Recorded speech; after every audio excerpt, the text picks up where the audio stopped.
The number of people traveling for Thanksgiving is expected to reach a record high this year. The TSA says it's expecting to screen 18+ million people from Tuesday to Monday.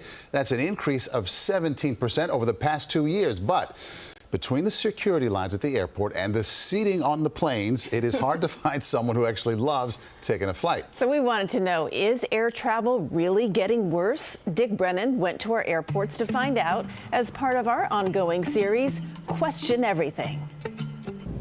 Flying the friendly skies just ain't what it used to be. Life's most cringeworthy moments seem to peak at 30,000 feet. So many have had it up to here with being up there. Air travel used to be nice, no longer. It's like the subway at rush hour.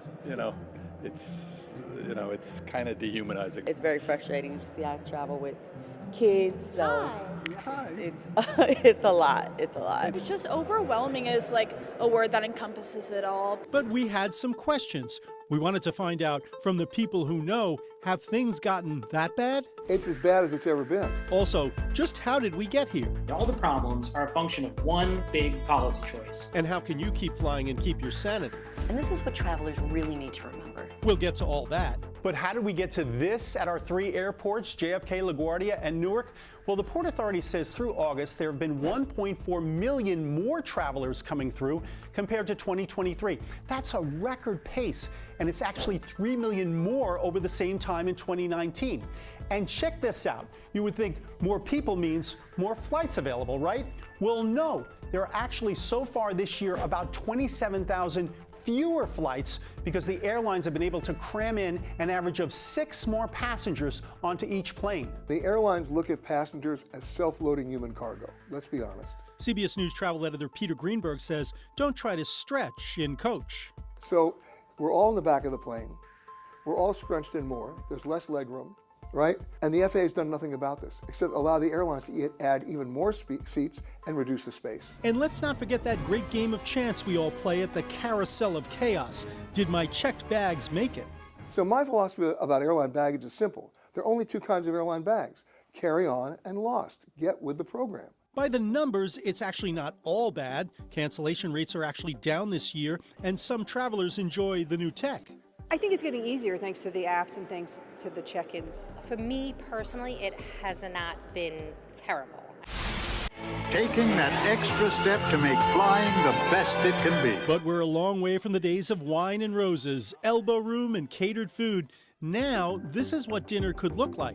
Enough is enough. Somebody's got to talk about what the bigger problems in this sector are. Ganesh Siddharaman is the author of Why Flying is Miserable and How to Fix It.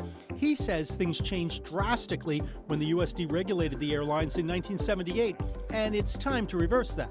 What that means is having some amount of regulated rates to prevent price gouging and to prevent declines in the amount of quality. All right, that's all well and good for the future. But what do you do right now?